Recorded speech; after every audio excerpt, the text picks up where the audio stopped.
Audio Jungle.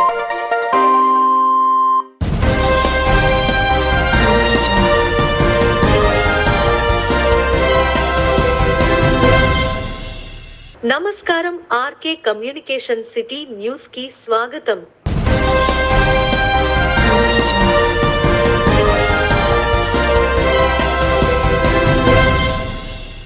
Doctor YSR horticultural university out sourcing విధానంలో గత 6 నెలల క్రితం లంచాలు ఇచ్చి ఉద్యోగాలు పొందిన సుమారు 25 మందిపై విచారణ జరిపింది.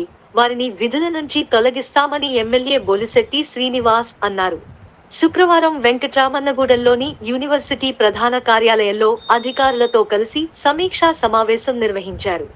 ఈ సమావేశంలో ఎమ్మెల్యే బొలిశెట్టి శ్రీనివాస్ మాట్లాడుతూ 2019 నుండి 2024 వరకు గత ప్రభుత్వ అసమర్థత కారణంగా నిధులు లేక అభివృద్ధి కుంటుపడిందన్నారు. అందరికీ నమస్కారం. ఈ వైఎస్ఆర్ హార్టికల్చర్ యూనివర్సిటీ 2007లో స్థాపించి దాదాపుగా 300 ఎకరాల్లో ఈ యూనివర్సిటీ కట్టడం, ఇతర దేశాల నుంచి ఇతర రాష్ట్రాల నుంచి కూడా స్టూడెంట్స్ ఇక్కడ చదువుకునే విషయంలో కానీ, అంతేకాకుండా ఇక్కడి నుంచి చదివి వెళ్ళిన 70% మందికి బయట ఉద్యోగాలు రావడం కానీ, అది తాడేపూడిలో కాన్స్టిట్యున్సీలో ఉండడం, అప్పుడు ఉన్నటువంటి భాను గారు అని ఒక ఐఏఎస్ అధికారి గారు ఈ యొక్క యూనివర్సిటీ ఇక్కడ రావడానికి మూల కారణం. మరి ఆ రోజు నుంచి 2019 వరకు దినదిన ప్రవర్ధమానంగా అన్నీ కూడా జరిగినాయి. అక్కడ కూడా వీళ్ళు ల్యాండ్ కొంత కావాలని చెప్పి కూడా ఎక్వైరీ చేయాలని చెప్పి కూడా ప్రభుత్వాలు పెట్టడం జరిగింది. దానికి కూడా ప్రభుత్వం పర్మిషన్ రాసింది. ఇది అభయారణ్యంలో ఉంది కాబట్టి దానికి కొంత వేరే ల్యాండ్ అక్కడ ఇచ్చి ఈ ల్యాండ్ తీసుకోవాలనే ఆలోచన కూడా ప్రభుత్వం చేసింది. కానీ 2019 తర్వాత యూనివర్సిటీ మొత్తం నిర్వీర్యం అయిందని చెప్పడంలో ఏమాత్రం సందేహం లేదు. ఎందుకంటే అప్పుడు ఉన్నటువంటి ప్రభుత్వం కొన్ని నిధుల్ని ఎక్కువగా ఇచ్చి ఈ యూనివర్సిటీ అభివృద్ధి చెందే దిశగా, రైతుకి ఉపయోగపడే దిశగా, స్టూడెంట్ని బాగా ఇక్కడ ట్రైన్ చేసే విధంగా హార్టికల్చర్ యూనివర్సిటీ అంటే వైఎస్ఆర్ అనే విధంగా కూడా అప్పుడు చంద్రబాబు నాయుడు గారి ప్రభుత్వంలో జరగడం జరిగింది. కానీ 2019 నుంచి 24 వరకు నిధులు లేక విధులు నిర్వహించలేని పరిస్థితిలో ఉన్నటువంటి స్టాఫ్ ఉన్నారు. కానీ నిధులు లేని పరిస్థితుల్లో చేయలేకపోయామని చెప్పి ఇక్కడ ఉన్నటువంటి అధికారులు చెప్పడం జరిగింది.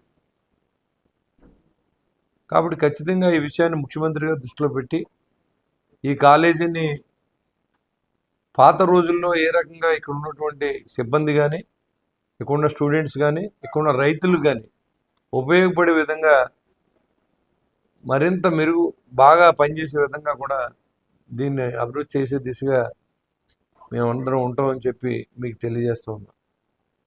ఈరోజు వరకు రాజకీయ నాయకుల ప్రమేయంతో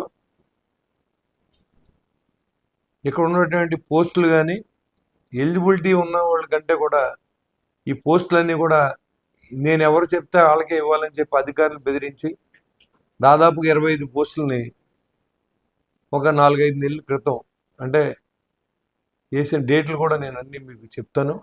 ఇవన్నీ కూడా అవుట్ సోర్సింగ్ ఉద్యోగం కూడా డబ్బులు తీసుకునే దుస్థితి యూనివర్సిటీల్లో కనపడింది. నేను నానా యూనివర్సిటీ కానీ, నిట్ కానీ, హార్టికల్చర్ యూనివర్సిటీలో కానీ అధికారులు ఏం చేయలేని పరిస్థితుల్లో ఇక్కడున్న మంత్రులు కానీ, ఎమ్మెల్యేలు కానీ పూర్తిగా వారి స్వార్థం కోసం వాళ్ళ డబ్బులకి దండుకునే విధంగా సహకరించక తప్పలేదు. కాబట్టి అవన్నీ కూడా నియామకాలు అన్నిటి మీద ఎంక్వైరీ చేయించి ప్రభుత్వంతో చెప్పి ఎవరైతే డబ్బులు ఇచ్చి ఉద్యోగంలో జాయిన్ అయ్యారో వాళ్ళందరినీ కూడా బయటికి పంపించే విధంగా కూడా ప్రభుత్వం నిర్ణయం తీసుకుంటుందని కూడా మీకు తెలియజేస్తూ ఉన్నాం. 50 రోజుల్లో ఈ రోజు నుంచే ఇక్కడ వాళ్ళందరూ చెప్పడం జరిగింది. మరి కొత్త వంగడాలను ఎలా తయారు చేయాలి, ఫ్లవర్స్ని ఎలా మనం చేయాలి, లేకపోతే కొన్న ఇంకా ఏదైనా మంచిగా ప్రయోగం చేసి ఇతర యూనివర్సిటీలకి, ఇతర దేశాలకి ఆదర్శంగా ఈ యూనివర్సిటీ ఉండాలని నేను అభిప్రాయపడుతూ ఉన్నాను. అదే దిశ ఇక్కడ ఉన్న ఎంప్లాయీస్ అందరూ నేను రిక్వెస్ట్ చేశాను. తప్పకుండా వాళ్ళు కూడా మా దగ్గర నిధులు లేవండి, మేము చేయలేకపోతున్నాం అని చెప్పి చెప్పడం జరిగింది.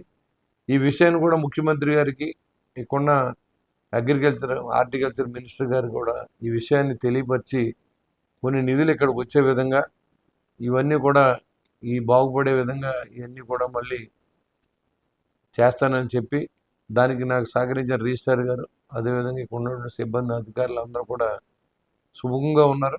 మేము చేద్దామండి, తప్పకుండా మంచి పేరు కోసం ప్రయత్నం చేద్దామని చెప్పినందుకు వారికి కూడా కృతజ్ఞతలు. ఏదైతే లంచాలు ఇచ్చి ఉద్యోగాలు తీసుకోవాలని ఆలోచన మానేయండి. మీ ఎలిజిబిలిటీని బట్టి మీ పరిస్థితిని బట్టి ఉద్యోగం రావాలని కూడా తప్పులేదు, కానీ మా దగ్గర డబ్బులు ఉంది, ఆ డబ్బుతో మేము ఉద్యోగం కోరుకునే రోజులు పోయినాయి కాబట్టి ఎవరైనా డబ్బులు ఇచ్చి ఉంటే మాత్రం మీ డబ్బు మీరు వెనక్కి తీసుకొని మీకు ఉద్యోగాలు అక్కడ ఉండవని కూడా నేను తెలియజేస్తాను. కాబట్టి దాని మీద ఉక్కుపాదం మోపుతారు. ఇవాళ అవసరమైతే సిఐడి ఎంక్వైరీ కూడా వేస్తానన్నారు. కాబట్టి ఆ విధంగా ఎవరు చెయ్యొద్దు. మీకు ఎవరికి డబ్బుతో పని లేదు. నిజంగా ఎలిజిబిలిటీ ఉండి ఉద్యోగం వస్తే తప్పకుండా అక్కడ ఉన్నటువంటి అధికారులని చెప్పి మీకు ఏంచి బాధ్యత మేము తీసుకుంటాం తప్ప మీరు డబ్బులు ఇస్తే ఉద్యోగాలు ఏంచి రోజులు పోయినాయి, ఇంకా దాని గురించి ఆశ పెట్టుకోవద్దు. డబ్బులు ఇచ్చిన వాళ్ళు కూడా మీ డబ్బులు వెనక్కి తీసుకోవస్తుందని నేను కోరుతాను. ఎందుకంటే మీ ఉద్యోగాలు ఉండవు. డబ్బులు ఇచ్చి వచ్చిన వాళ్ళ పేర్లన్నీ నా దగ్గర ఉన్నాయి. వాళ్ళందరినీ కూడా ఇక్కడి నుంచి పంపించే ఏర్పాటు మాత్రం ఖచ్చితంగా చేస్తానని చెప్పి కూడా మీ అందరికీ తెలియజేస్తాను. Thank you very much. అపారిశుద్ధ్యం, సీజనల్ వ్యాధులు వంటి సమస్యలను ప్రజలు నేరుగా తెలియజేసేందుకు మున్సిపల్ కార్యాలయంలో కాల్ సెంటర్ ఏర్పాటు చేసినట్లు మున్సిపల్ కమిషనర్ డి. మురళీకృష్ణ తెలిపారు. శుక్రవారం తాడేపల్లిగూడెం మున్సిపల్ కార్యాలయంలో ఆయన విలేకరులతో మాట్లాడారు. ప్రజలు ఫోన్ చేయడం ద్వారా ఆయా సమస్యల పరిష్కారానికి చర్యలు తీసుకుంటామన్నారు. 24 గంటలు ఈ సెంటర్ పనిచేస్తుందన్నారు.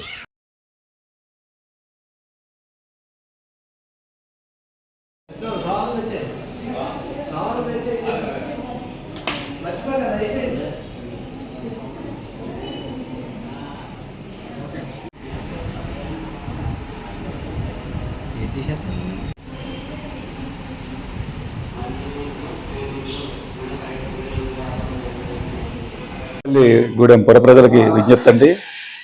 ఈ వస్తున్న వర్షాకాలంలో సీజనల్ డిసీజెస్ అనేది ఎక్కువ అవుతాయి.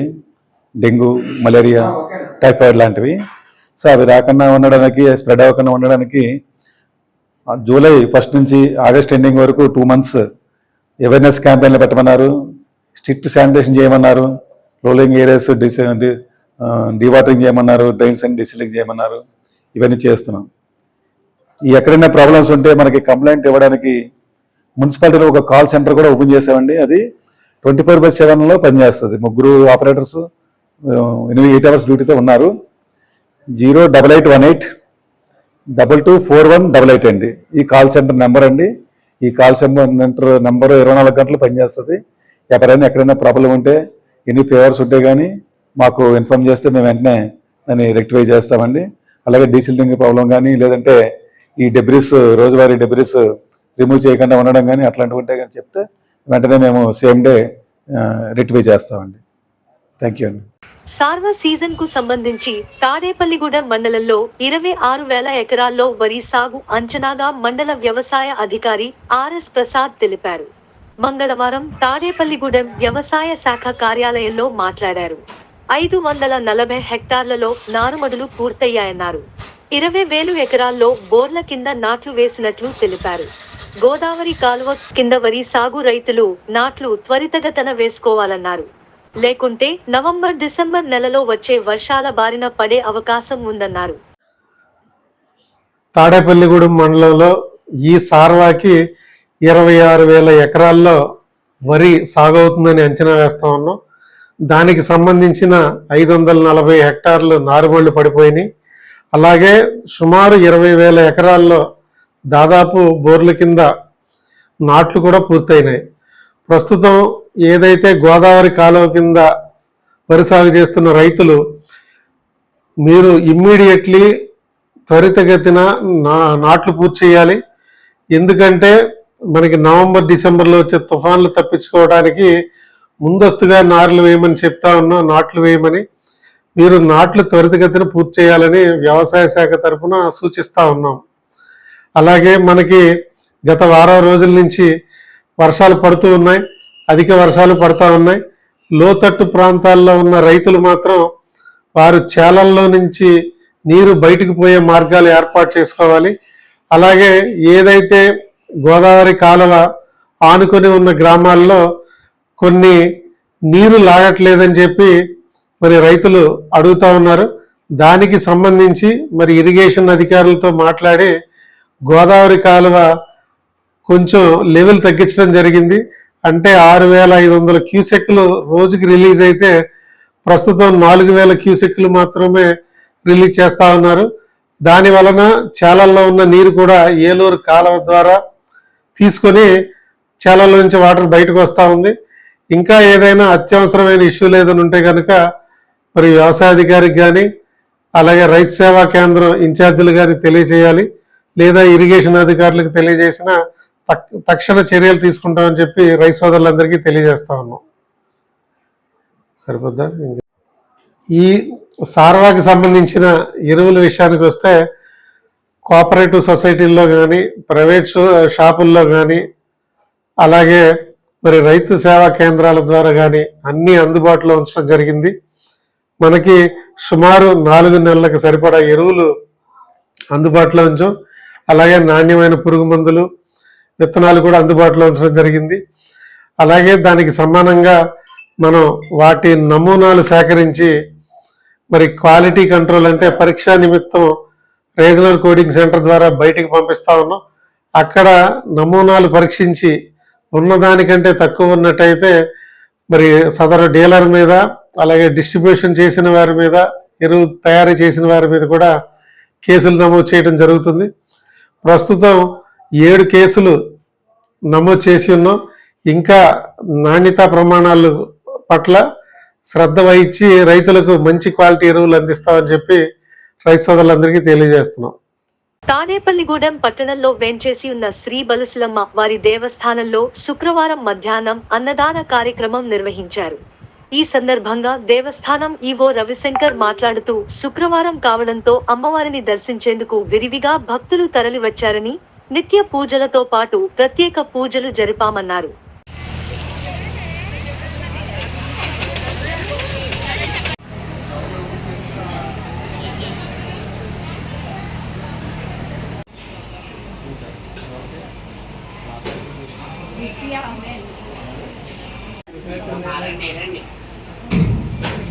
జోషిత జోషితేనా ఫోన్ చేయమంటే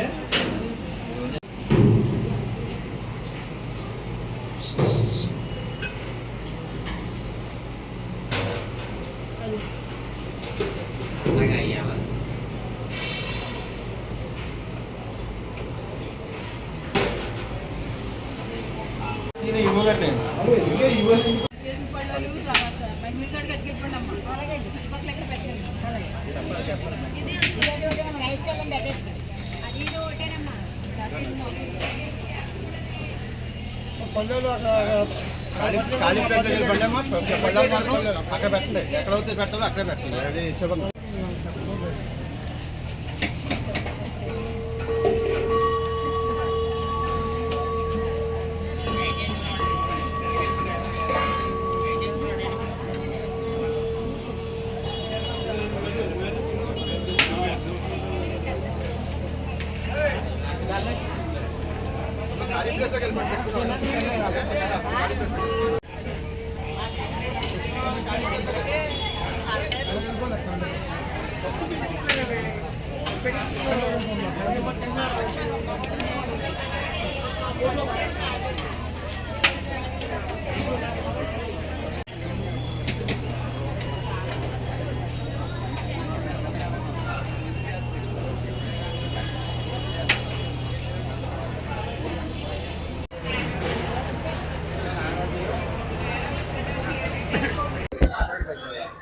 శ్రీ శ్రీ బలుసులమ్మ అమ్మవారి ఆలయం నందు ప్రతి శుక్రవారం అన్నదాన కార్యక్రమం అంగరంగ వైభవంగా సుమారు 2,000 నుంచి 3,000 మందికి అన్నదాన కార్యక్రమం నిర్వహిస్తున్నారు. ఈ కార్యక్రమానికి అన్నింటికి కూడా తాడేపల్లిగూడెం శాసనసభ్యులు శ్రీ బొలిశెట్టి శ్రీనివాస్ గారి సహకారంతో మరియు మా మిత్రుడు శ్రీరంగం రామాంజనేయుల ఆధ్వర్యంలో పెద్ద ఎత్తున అన్నదాన కార్యక్రమం నిర్వహించడం జరుగుతుంది. తాడేపల్లిగూడెం పట్టణంలో ఉన్నటువంటి పెద్దలు కానీ నాయకులు కానీ అందరూ కూడా మా అంజిబాబు గారికి కానీ బలసమ్మ గుడి యొక్క అమ్మవారికి కానీ సహాయ సహకారాలు అందించి అమ్మవారి ఆశీస్సులు పొంది, అలాగే రోజు రోజు బొలిశెట్టి శ్రీ గారి యొక్క ఆకాంక్షను అనుగుణంగా ఆయన ఎప్పుడు కూడా 10 మందికి అన్నం పెట్టాలనే ఉద్దేశంతో పనిచేస్తూ ఉంటారు.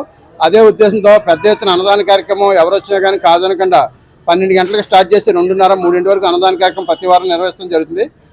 అంజిబాబు గారికి సహకారంగా మా పాతూరి సభ్యులు కానీ, మా మిత్రులు కానీ, తాడేపల్లిగూడెం పట్టణంలో ఉన్నటువంటి నాయకులు కానీ, అలాగే పెద్దలు అందరూ కూడా అంజిబాబు గారికి సహకరించి ఆ బలసమ్మ తల్లి ఆశీస్సులు పొందాలని, ఆ బలసమ్మ తల్లి ఆశీస్సులతో తాడేపల్లిగూడెం పట్టణంలో వ్యాపారాలుగా వర్గాలు కానీ అందరూ కూడా దినదాభివృద్ధి చెందే విధంగా అమ్మవారి కృప ప్రాతురవ్వాలని కోరి చేస్తూ సెలవు తీసుకుంటున్నాం. జై బలుసులమ్మ దేవి నమః. ఈరోజు మన తాడేపల్లిగూడు పట్టణంలో వేంచేసి ఉన్న శ్రీ బలుసులమ్మ అమ్మవారి దేవస్థానం నందు ప్రతి శుక్రవారం మనకి విశేష అలంకరణలు, పూజలు, అలాగే మహా అన్న సమారాధన అనేది ఇక్కడ నిర్వహిస్తూ ఉంటామండి. అలాగే ఈ వారం కూడా మన అమ్మవారికి పొద్దున్నే విశేషమైన అలంకరణలు, పూజలు జరిగిన తర్వాత ఇప్పుడు అన్నదానాన్ని భక్తుల యొక్క సహాయ సహకారాలతో ఇక్కడ అన్నదానం నిర్వహించడం విశేషం. ఇక్కడ మనకి ఈరోజు భక్తులందరి సహకారంతోనే మనం అన్నదానం నిర్వహిస్తున్నాం. ప్రతి వారం మనం 1500 నుంచి 1500 మంది వరకు అన్నదానం నిర్వహిస్తున్నామండి. అలాగే అన్నదానానికి విరాళాలు ఇచ్చే భక్తులు ఎవరైనా ఉంటే ఇక్కడ దేవస్థానం వద్ద విరాళాలు ఇవ్వాలని కోరుతున్నామండి. జై బలుసులమ్మ దేవి. జై బలుసులమ్మ తల్లి. శ్రీ శ్రీ శ్రీ గ్రామదేవత బలుసులమ్మ తల్లి ఆలయంలో శాసనసభ్యులు బొలిశెట్టి శ్రీనివాస్ గారి ఆధ్వర్యంలో ప్రతి శుక్రవారం అన్నదాన కార్యక్రమంలో భాగంగా ఈ శుక్రవారం భక్తుల సహకారంతో అన్నదాన కార్యక్రమం జరుగుతున్నది. అలాగే ప్రతి శుక్రవారం జరిగే అన్నదాన కార్యక్రమానికి భక్తులు విరాళాలు సమర్పించి అమ్మవారి కృపా కటాక్షాలు పొందవలసిందిగా కోరుచున్నాం. జై బలుసులమ్మ తల్లి. పెంటపాడు మండల పరిధిలోని దర్శపరు గ్రామంలో శుక్రవారం బెతేల్ అసెంబ్లీ చర్చ్ ఆధ్వర్యంలో జై భీమ్ యూత్ అధ్యక్షులు సుంకర సంతోష్ వైద్య శిబిరం నిర్వహించారు. ఈ వైద్య శిబిరాన్ని గ్రామ సర్పంచ్ అయిన కోలా శేషవేణి గారు ప్రారంభించగా మండల కమ్యూనిటీ హెల్త్ ఆఫీసర్ వి తేజస్వి గారు, ఐ రత్నం గారు, ఏఎన్ఎం బి రామకృష్ణ గారు, ఎంపీహెచ్డబ్ల్యూ ఎం వైద్య పరీక్షలు నిర్వహించారు. బెతేల్ అసెంబ్లీ చర్చ్ ఆధ్వర్యంలో జరిగిన శిబిరంలో షుగర్, బి.పి. వైద్య పరీక్షలు నిర్వహించి వైద్య సూచనలు, సలహాలు, ఉచిత మందులు అందజేశారు.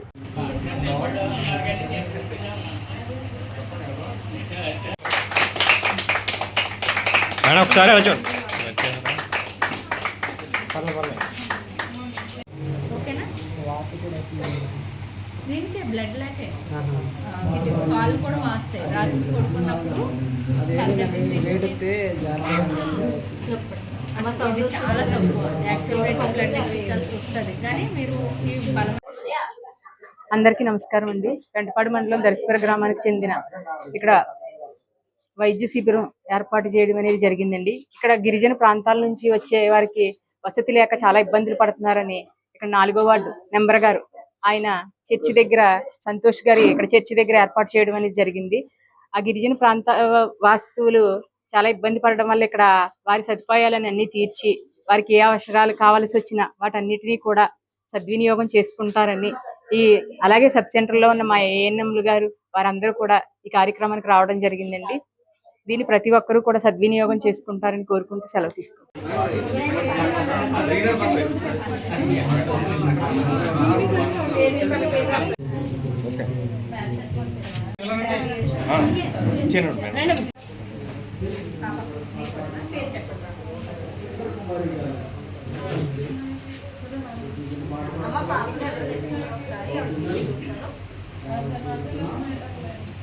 మరి ముందుగా ఇక్కడ విచ్చేసిన మా గ్రామ సర్పంచ్ గారు కోల శేషవానికి నా హృదయపూర్వక నమస్కారం అండి. అలాగే మా దైవజనులు బాబా అహరోన్ గారికి నా ప్రత్యేకమైన నమస్కారాలు. అందుకే ఈరోజు కార్యక్రమం ఏంటంటే ఇక్కడ మెడికల్ వైద్య శిబిరం ఏర్పాటు చేయడం జరిగిందండి. ఈ కార్యక్రమంలో మరి గిరిజన ప్రాంతం నుంచి వచ్చిన కొండ ప్రాంతం వచ్చిన గిరిజన ప్రాంతం నుంచి వచ్చిన విశ్వాసులు అక్కడ వసతులు లేదండి, వాళ్ళకి సరిగా ఎక్కడ కొండల మీద ఉంటారు, వారిని ఇక్కడ పిలిచి వారికి అనారోగ్యం ఉన్న వారందరికీ మందులు ఇప్పించడం ఏర్పాటు చేయడం జరిగింది. ఈ కార్యక్రమానికి మా పాస్టర్ బాబులు అహరోన్ గారు అహరోన్ బాబు గారు మరి ఎంతో కృషి చేసి ఏర్పాటు చేయడం జరిగింది. దానికి సంబంధించి సహకరించిన మా గ్రామ సర్పంచ్ గారు కూడా మా మధ్యన ఉన్నారు. మరి ఈ కార్యక్రమం అలాగే గ్రామస్తులు కూడా ఈ ఊరు గ్రామస్తులు కూడా మందులు ఇప్పించాలని మేమెంతో ప్రయాసపడుతున్నాం. మరి ఈ ఊర్లో మా సర్పంచ్ గారి ఆధ్వర్యంలో ఎటువంటి అనారోగ్యాలు రాకుండా అందరికీ అందుబాటులో మెడికల్ అందించాలని ఆలోచన మేరకు ఏర్పాటు చేయడం జరిగింది. మరి ఈ కార్యక్రమం చేయడం జరగాలని కోరుతున్నాను. ఇది వానాకాలం, వ్యాధులు ప్రబలే కాలమని, ప్రజా భాగస్వామ్యంతో కాలానుగుణ వ్యాధులకు అడ్డుకట్ట వేద్దామని municipal commissioner D Murali Krishna అన్నారు. డెంగ్యూ వ్యతిరేక మాసోత్సవాలు మరియు ఫ్రైడే డ్రై కార్యక్రమాకు శుక్ర వీకేస్ కాలనీ పట్టణ ఆరోగ్య కేంద్ర పరిధిలోని 1, 2, 3 వార్డులలో జరిగింది. కార్యక్రమంలో పాల్గొన్న కమిషనర్ మాట్లాడుతూ ప్రతి గృహస్థులు విధిగా ఫ్రైడే డ్రై కార్యక్రమం గృహాల వద్ద నిర్వహించాలని, నీటి నిల్వలు లేకుండా చూడాలని పిలుపునిచ్చారు.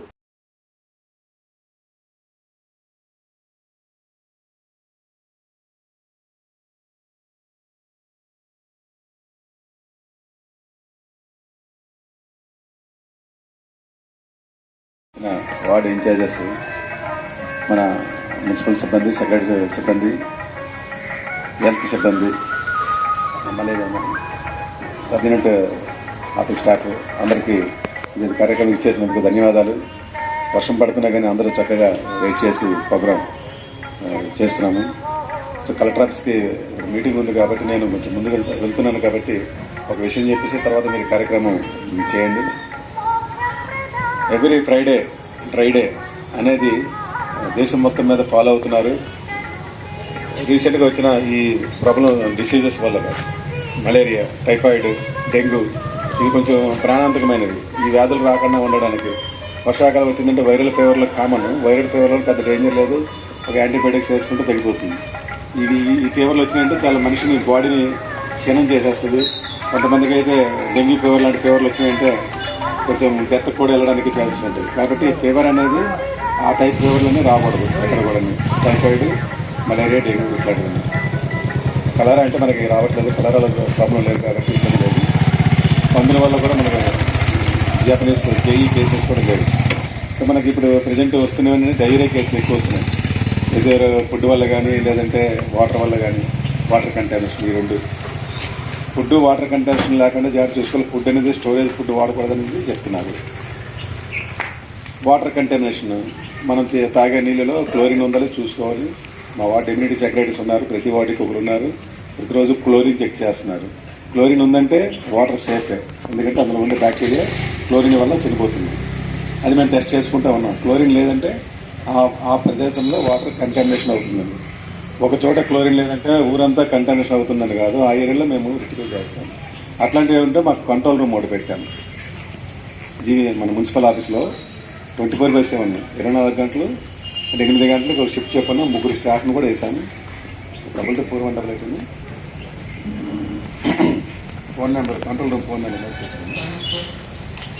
08818. ఇది మన Tadepalli code, STD code 224188 landline number. Landline number ఎందుకు పెట్టామంటే మొబైల్ నెంబర్కి 3 షిఫ్ట్లో ఉన్నారు కాబట్టి ఒకరు మొబైల్ డ్యూటీ అయిపోయి తీసుకుపోతారు.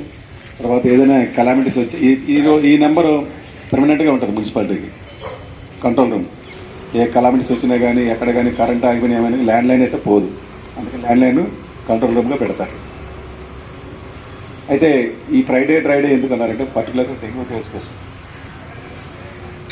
డెంగ్యూ దోమలు అనేది మంచినీటి మీద గుడ్లు పెడతాయి. ఆ మంచినీళ్ళు అనేది మన ఇంట్లోనే ఉంటాయి, చుట్టుపక్కల ఉంటాయి. మన మంచినీళ్ళు కదా అని పారివేయము.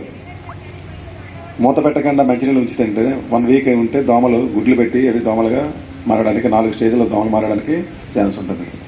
ఫర్ ఎగ్జాంపుల్ ఇక్కడ ఒక రుబ్రోలు ఉంది. ఆ రుబ్రోలు ఇప్పుడు వాడట్లేదు, ఇక్కడ బయట పెట్టేశారు. అందులో నీరు చేరుతుంది. 1 ఇంచ్ వాటర్ ఉన్నాయి కానీ ఆ వాటర్ తీయకపోతే, ఆ రుబ్రోలు తిరిగేసి పెట్టకపోతే అందులో దోమలు జనరేట్ అవుతాయి. కనీసం ఒక 50 దోమలు ఇప్పుడు చెక్ చేసినట్టయితే ఒక 50 దోమలు తొలక పురుగులు లార్వా స్టేజ్లు లార్వా కానీ తీప కానీ. సో అట్లాంటిది మనం dry day, every Friday dry day అని ప్రతి వారం పెట్టుకుంటే దోమకి 4 స్టేజ్లు కాబట్టి వారానికి ఒక స్టేజ్ కాబట్టి ఏదో ఒక స్టేజ్లో మనం చంపగలుగుతాం, డిస్ట్రాయ్ చేయగలుగుతాం. ఈ 3 స్టేజ్లు దాటి ఎప్పుడైతే దోమగా మారిందో దాన్ని మనం ఆపలేం, ఎగురుతూ పోతుంది. ఎగురుతూ వెళ్ళినప్పుడు ఎవరింటికి వెళ్తుందో తెలియదు. ఒక డెంగ్యూ వైరస్ ఉన్న పేషెంట్కి కుట్టిన దోమ వేరే వాళ్ళకి కుట్టితే వాళ్ళకి డెంగ్యూ వస్తుంది. ఎంతమంది డెంగ్యూ ఉందో ఇమీడియట్గా బాడీలో డెంగ్యూకి నాకు జనరల్గా కరెక్ట్ మెడిసిన్ మార్కెట్లో లేదు కానీ బాడీలో సిస్టము, ఇంటర్నల్ సిస్టము ఉంది డెంగ్యూ ఫీవర్తో ఫైట్ చేయడానికి.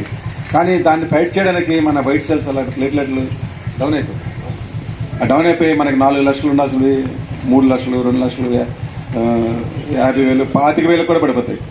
25,000కి డెంగ్యూ ప్లేట్లెట్స్ పడిపోయాయంటే చాలా కేసు సీరియస్ ఉంటుంది, ఐసీయూలో పెట్టాల్సి వస్తుంది, అది రికవరీ అవుతుందో లేదనే సిచ్యువేషన్ ఉంటుంది అనమాట. అందువల్ల డెంగ్యూ దోమల నివారణ అనేది ముఖ్యం. దీనికి ఫ్రైడే డ్రైడే అనేది కార్యక్రమం నిర్వహిస్తే ఒకరోజు కాదు, ప్రతి వారం ప్రతి సచివాలయం పరిధిలో చేయాలి. ఆల్రెడీ ఈ హెల్త్ స్టాఫ్ ఆల్రెడీ చేస్తున్నారు, బాగానే ఉంది. కానీ మున్సిపల్ సిబ్బంది అందరూ పాల్గొవాలి, ఇంక్లూడింగ్ సచివాలయం సిబ్బంది. టీం వర్క్ వాళ్ళు చేసుకెళ్తున్నారు కదా, మనకి సంబంధం లేదన్నట్టు ఉండకుండా సచివాలయం స్టాఫ్ అందరూ. ఈ వార్తలు ఇంతటితో సమాప్తం. నమస్కారం.